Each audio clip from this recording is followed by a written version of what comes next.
今集尋找家鄉情，有來自馬來西亞嘅樂壇小天后 Jenny， 佢由完全唔識廣東話到成為廣東歌小天后，靠嘅除咗係很堅強嘅拼搏精神，仲有一班肯幫忙嘅香港朋友。我覺得呢個城市係充滿住能量，趁年輕就要去拼啦，就要去即係要燃燒我嘅 passion 係啦，所以我就覺得呢個城市嘅成個 vibe 啊，成個氣氛、成個節奏係好啱自己嘅性格，所以我揀咗嚟呢度咯。夢想同抱負就好似隨身行李咁，伴隨住一班異鄉人嚟到香港，展開佢哋成就非凡嘅香港故事。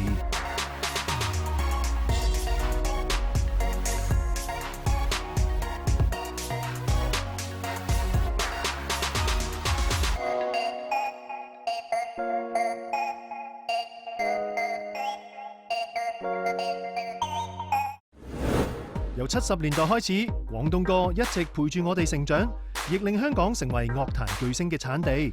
加上廣東話變化多端嘅聲調，令廣東歌成為獨一無二嘅音樂文化，風靡全球樂迷，特別係東南亞地區，更加係廣東歌嘅擁躉添。好似喺馬來西亞，就有個女仔自細中意聽廣東歌，仲視歌神張學友為偶像添。佢就係香港樂壇小天后 Jenny 李幸倪啦。常在暗戀你，想你，等你，我的眼神泛濫着愛情，能令天知道，他知道，應知道，都知道，偏偏你未知。係喎，Jen，點解你當初會揀香港嚟發展？機緣巧合，係啦，咁我就過咗嚟參加歌唱比賽啦、踢館啦，係啦。2010年夏天 ，Jenny 嘅歌聲首次出現喺香港，而呢次踢館之旅，亦都令 Jenny 大開眼界，令佢決心留喺呢度發展。近年更橫掃各大頒獎禮，奠定樂壇小天后嘅地位添。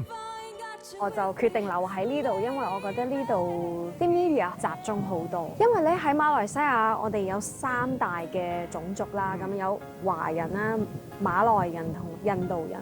咁佢哋各自都有自己嘅 media， 各自有自己嘅歌手，同埋佢哋會唱自己嘅語言。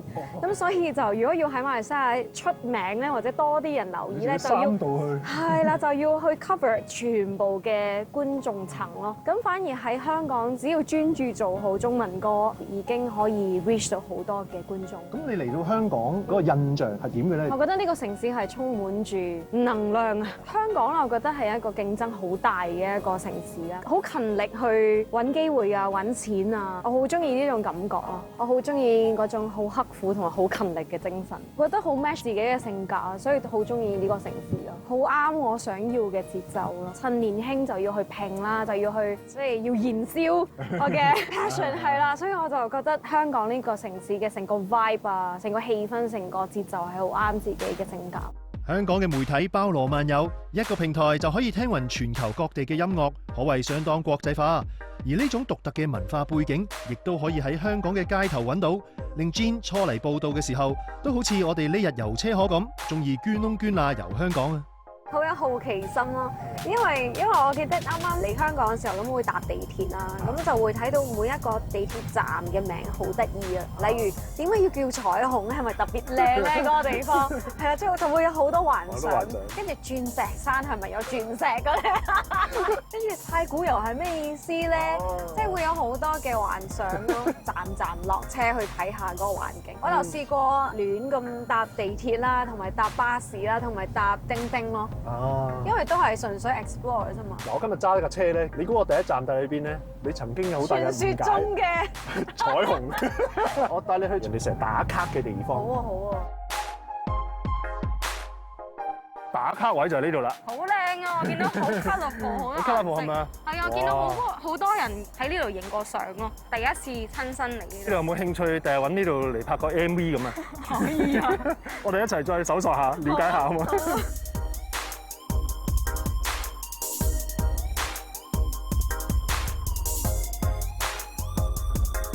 除咗驚喜處處嘅地鐵站，自爆最中意食嘢嘅阿 Jen，仲超中意香港嘅街頭小食。時間關係，我呢個 Patrick 旅行團已經準備好香港最出名嘅食物啦。魚蛋同埋雞蛋仔。係啊，多謝。拜拜。呢個香港特色小食。雞蛋仔，我都好中意食㗎。你嗰陣時有冇試過咧？即係有啲思鄉嘅情況？有啊，咁我就會揾一啲馬來西亞餐廳，甚至我會去維園。星期日嘅時候，因為會有好多工人姐姐喺度聚集，特登行過去聽佢哋講嘢咯。因為印尼文同埋馬拉文係好相似嘅，所以我係聽得明佢哋講咩嘅。即係你個思鄉就係想聽翻嗰啲語言。係啦，所以聽啊就覺得有啲親切感咁樣啦，都有少少搞笑。跟住佢哋又會好熱情嘅喎，佢哋就會好中意跳舞唱歌嘅。咁我都 join 過佢哋一齊跳舞唱歌嘅。搞笑啊！你真係即係好開心啊！見到佢哋，即係 especially 我自己好孤單嘅時候咧，好多人一齊就我好中意嗰個熱鬧啦。咁我有時就會 join 佢哋啊，又或者係靜靜地坐喺隔離睇佢哋咁樣。撇除香港咁多嘢玩、咁多嘢食，要喺呢度發展歌唱事業，當然仲有好多嘢要適應啦。尤其係要唱廣東歌，事關廣東話堪稱全世界最難學嘅語言之一，對完全唔識廣東話嘅 Jean 嚟講，簡直係越級挑戰啊！點知為阿 Jean 首隻廣東歌做監製嘅 Eric Kwok 就有驚人嘅發現噃。我同佢錄音嘅時候，我其實唔覺得佢差嘅。跟住錄第二首歌，我先覺得哇，呢個女仔唔簡單。因為第一首歌可能係3月錄，跟住去到6月錄第二首歌，佢啲廣東話係勁到咧，好似兩個人咁樣嘅。其實你嗰3個月做過啲咩咧？睇新聞、聽收音機、睇報紙，自己又會買一啲粵語教材，有拼音咁可以睇住呢個字同呢個字嘅分別。經過一輪密集式鍛鍊，阿 Jean 成功喺3個月學好外語，以為咁就好勁，未算。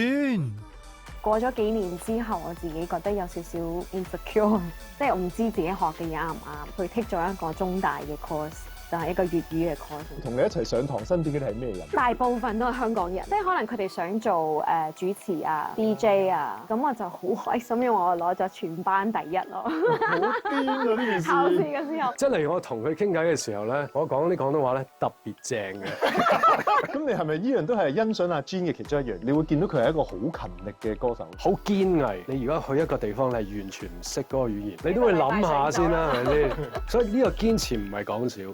憑住呢種幹勁，阿 Jean 好快就融入香港嘅生活，仲慢慢愛上港式生活，特別係我哋嘅一盅兩件啊！每一次我爸爸媽媽嚟探我，或者係我同學啊朋友嚟探我，都係帶佢哋去飲茶嘅。係啊，唔係因為馬來西亞冇，只不過係我自己覺得冇咁好食咯。哦，即係如果真係要食到呢種味道，可能要去到一啲高級啲嘅酒店。你而家係咪已經識叫晒所有點心名？係啊，梗係咯。係咪㗎？我最中意食蛋撻同埋飲奶茶咯。就算係飲完會肚痛都會。但係點解你會肚痛咧？因為我有少少乳糖不耐症嘅，飲完之後就會成個變綠色咯。咁你變身都真係好中意飲喎。係好中意啊，係啊。你當初嚟香港咧食嘢方面有冇遇上咩問題咧？即係茶餐廳嘅嘢唔係好識叫咯。即係佢個 system 啦。個 system 係啦，即係要識得嗌咯。哦，原來又會有跟嘢飲嘅，跟住又加2蚊嘅，呢啲咁樣嘅嘢，而家3蚊添啊。同埋我好中意下午茶咯，即係3至5個時間，我覺得好開心。少啲人同埋又好抵食咁咯。好嘢喎！你真係好香港人喎而家。當然啦。我哋香港就中意夜晚去食甜品咯。我啱啱嚟到香港嘅時候，同啲同事去食飯，食完飯咧係唔知點解一定要食糖水啊！我就點解一定要食糖水？係一定要食糖水㗎，咁先會完整咯成件事。我OK。同埋香港嘅糖水嘅款式好多，嗰啲糊狀嘅嘢有好多啦，好多啦，芝麻糊啦、杏仁糊啦，亦都係我2隻貓嘅名啦。白色就杏仁糊啦，咁芝麻糊咪灰黑。係啊，咁我自己又中意呢幾款嘅糖水。如果再養動物叫楊枝甘露喎。可以喎。對離鄉別井嘅阿 Jean 嚟講，2隻愛貓就好似親人一樣，令阿 Jean 喺香港得到家嘅感覺，而一班 fans 仲令佢喺香港得到前所未有嘅歸屬感添。好多謝啲 fans 當我係屋企人，當我自己人咁樣去錫。咁我記得好深刻嘅就係我啱啱嚟香港咧，我適應唔到啲天氣，我唔知即係春天濕度好高㗎嘛。咁馬來西亞係長年都係好乾嘅，就冇一啲話咩牆會滲水嗰啲情況。咁我係開頭係咦點解會咁樣嘅？啲嘢唔乾嘅咁樣。fans 後尾知道咗之後，佢哋就又送抽濕機俾我啦。冬天嘅時候又送暖爐俾我啦。疫情嘅時候又送好多口罩俾我啦。所以好呢個地方係俾咗好多愛。如果有個外國人問你，Hey Jean，where you from？ 你係會答咩咧？好多時候我都會講香港嘅，當然有時都會講馬來西亞啦。但係我唔介意講 I came from Hong Kong 嘅，係啊，因為呢度都係我第二個家嚟嘅。尤其係我養咗2隻貓之後咧，有時係出完 trip 咧，好想快啲翻屋企，好掛住2隻貓，好掛住班 fans。我有時都覺得自己好幸福，因為我唔係土生土長香港人，但係我係可以喺呢度揾到家嘅感覺係好幸福咯。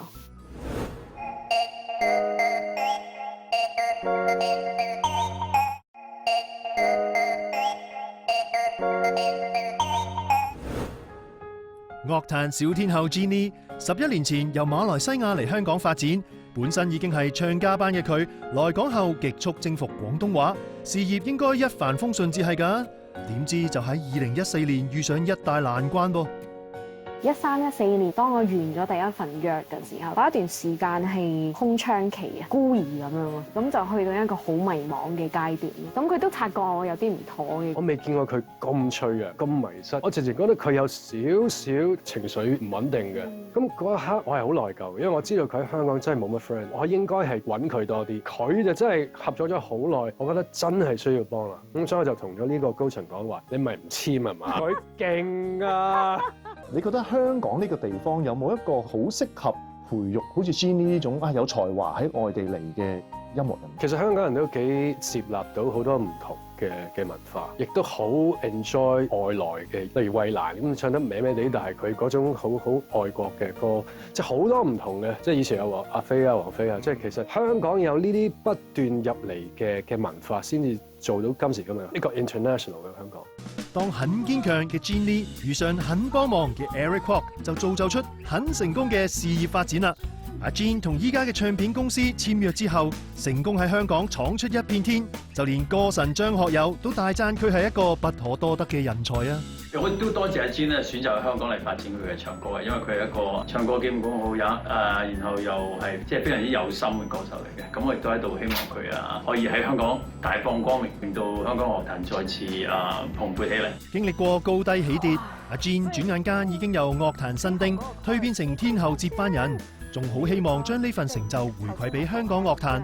好似最近佢就為歌唱比賽節目《星夢傳奇》擔任導師啦。傳承一個廣東歌嘅文化俾未來嘅音樂棟梁啦。你點睇呢件事咧？你自己唔係香港人，但係你係肩負緊一樣咁緊要嘅嘢。佢係好第一嘅，大家記住。冇錯，呢個絕對夠資格。其實我得一個目標就係我想分享我學過嘅嘢，我又有咁多比賽嘅經驗，我又有咁多辛酸史，咁我覺得呢啲都係會幫到呢班小朋友。咁呢個我係好想去同佢哋分享啦。第二就係我好想香港樂壇好，呢個係一個好 clear 嘅一個宗旨。我想呢個樂壇好，所以我就會幫所有將會成為呢個樂壇嘅一份子嘅任何人。回望入行10年嚟所走過嘅路，阿 Jean 絕不孤單。除咗有 Eric Kwok 幫佢渡過難關，更重要嘅係有好姊妹 Eve 陪佢出生入死。阿 Eve 就係你即係嚟到香港第一個朋友，哇！就成為你一個最好嘅朋友喎。遇到阿 Eve 咁嘅朋友咧，我覺得係好有安全感咯。即係無論我生活上面或者係工作上面遇到唔識嘅嘢咧，都可以問佢。咁佢都會俾好多好真實嘅答案我咯。無論係開紅館又好啊，去跑馬拉松又好啊，一送我上台或者送我去跑道咧，佢就開始喊啦。我最記得嗰幕就我企喺下面望住佢，幫佢掃完一下頭髮之後，就佢上去嗰下，其實我心係真係有感動嘅，即係覺得佢努力咗咁耐上紅館啦咁樣。阿 Eve 好好啊，因為咁多年嚟咧，除咗做嘢之外，佢喺私底下都會好即係經常提點我咯。咁我覺得好難得有個可以交心同埋講真話嘅朋友啊嘛。因為通常喺工作環境係可能大家都會講一啲好門面嘅嘢。阿 Eve 同 Jean 情同姊妹，自從 Eve 生咗小朋友之後，Jean 仲更加珍惜同佢哋一家嘅相處時間。一得閒就帶住契女周圍去，等自己都可以乘機放鬆下啊嘛。你平時咧放假咧唔使做嘢咧，你喺香港會做啲咩咧？同啲朋友同埋小朋友去玩啦。契女嚟㗎喎，係咪啊？係啊，玩就要而家去啦，好嘛？我哋去玩啊！香港雖然地方細細，但休憩嘅地方就應有盡有，無論係主題樂園定郊野公園，都一樣咁近在咫尺㗎。我好中意去郊外咯，去晒所有嘅離島啊，咩大嶼山啊，我好中意行山啊，因為我覺得好方便啊呢度。即係如果喺馬來西亞，我可能要揸好多個鐘先可以去到郊外啦。咁呢度係揸可能10幾20分鐘已經可以去到一個公園，所以我都會周圍去嘅。喺香港咧想行山好容易，好容易啊，係咪啊？10零分鐘就可以去行山。又有海又有山。阿 Jean 除咗欣賞香港完善嘅交通網絡，仲好中意呢度嘅流行文化，特別係廣東歌，對中意唱歌嘅佢嚟講更加意義重大。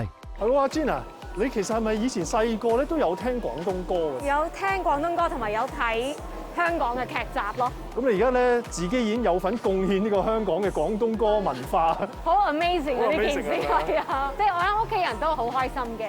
係嘛？阿 Jean 細個嗰陣，因為張學友而迷上廣東歌，到咗依家，香港嘅小朋友又會話：我細個就聽 Jean 嘅歌㗎啦。呢個過程就好似傳遞火炬咁，將廣東歌繼續傳承落去。接送太多總會生疏，我信覺得可能還有不出正結果，遲遲就會疏。當我們看咗一笑，沒後還想等到什麼？哇，好好聽喎！你最中意邊首歌啊？我好中意張向堅強啊，因為我喺 MV 裏面係坐喺後樓梯度喊，咁佢就問阿 Eve，係啊，佢問我係咪佢唔見咗爸爸媽媽？即係你而家嚟到香港咧，有咁多好嘅作品啦，小朋友都唱得咁好啦，朗朗上口啦咁。當初嚟之前咧，其實有冇覺得呢個係一個 target，定係其實係意料之外啊？原來自己已經影響到咁多人咧。想做歌手，其實就好想做一個有影響力嘅歌手。咁我都好開心啊！即係除咗大人之外，原來小朋友都中意我啲歌。我都好多謝香港呢個地方，亦都開心我11年前嚟咗呢度，因為我覺得喺呢個地方令到更加多嘅人認識我同埋我嘅音樂咯。香港除咗俾到阿 Jean 事業，仲俾到佢夢寐以求嘅生活環境，令到佢無時無刻都可以親大自然啊！我嚟香港咧，第一件事我就買咗一本郊外嘅旅遊嘅書，所以我就每個站都去探索咯自己。你有冇將呢樣嘢咧，會係咁話俾馬來西亞嘅朋友或者屋企人聽？會啊！我每一次有朋友過嚟香港玩咧，我就會帶佢哋去長洲啊、西貢啊、南丫島啊。係啊，完全係我哋嘅ambassador 啊！而家咪就係我哋頭先咁由市區入嚟，係啊，好快好快，幾多分鐘啊？10零分鐘。係咯，真係好快。係咪嚟到香港咧，成日都會去一啲有海嘅地方？係啊，好中意大自然啊，好中意山，好中意水。因為喺馬來西亞可能要揸車揸幾個鐘先可以去到有山有水嘅地方。尤其係住喺吉隆坡咁樣，如果要去最近靚嘅島，可能要揸8個鐘嘅車。8個鐘，所以係好奢侈㗎。對於馬來西亞人嚟講，除非你真係住喺島上面啦，即係馬來西亞有好多好靚嘅島嘅。咁除非你住喺嗰啲島上面咯，如果唔係，即係好似我哋咁樣住喺陸地，其實係好奢侈嘅，要睇到海。除咗唾手可得嘅山山水水，阿 Jean 仲發現有種方便係香港先有嘅啫。我中意香港乜都有，有好熱鬧嘅一面，亦都有好靜嘅一面。無論係美食啊、購物啊、交通啊、醫療啊，乜都好齊全。都係喎。你咁講，即係話我哋身在福中不知福啦。我係覺得自己好幸福啦喺呢度。阿 Jean 咁享受喺香港嘅生活，仲喺呢度闖出屬於自己嘅一片天，令佢喺馬來西亞嘅屋企人都好放心佢留喺度追夢。縱使疫情下一家人已經年幾冇見，但佢哋對阿 Jean 嘅支持卻從不間斷。點啊？你哋有冇好掛住阿 Jean 啊？非常啊！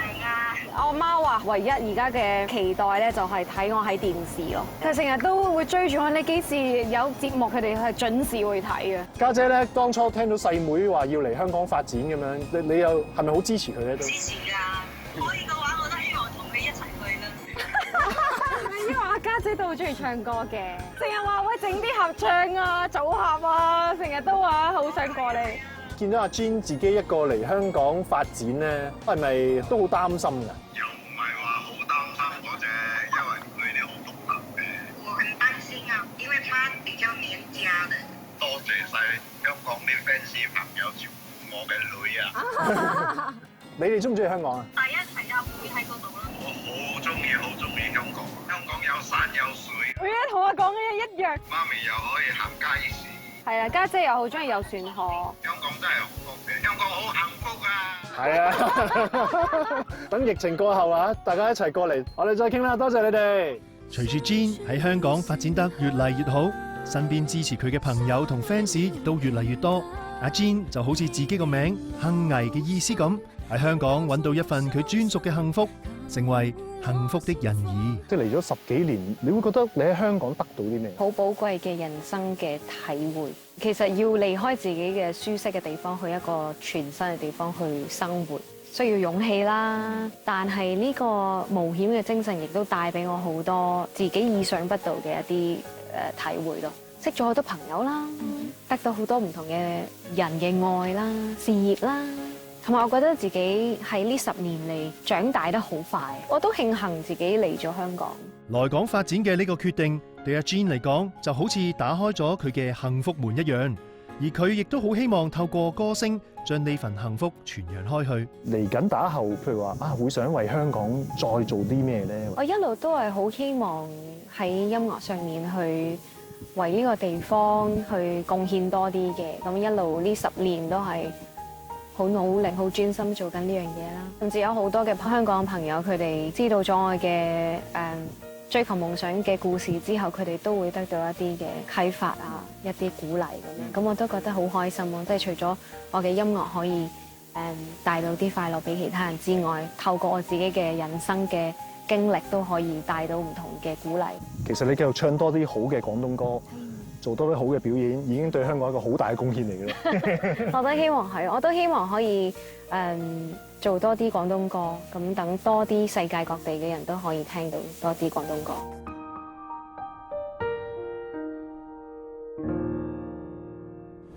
下一集外國人教詠春，仲要係出名門。澳洲詠春大師 Lim King 當年為咗做葉問嘅徒孫而嚟到香港，自此改變佢嘅一生，仲下定決心要傳承詠春文化添。For me right now, Hong Kong is my home. It completely transformed my life. I became a better human being, and I owe that to the opportunity and the situation I went through in Hong Kong. I feel that here, there's a big relationship between myself and Hong Kong because it really was a life-changing thing for me being here.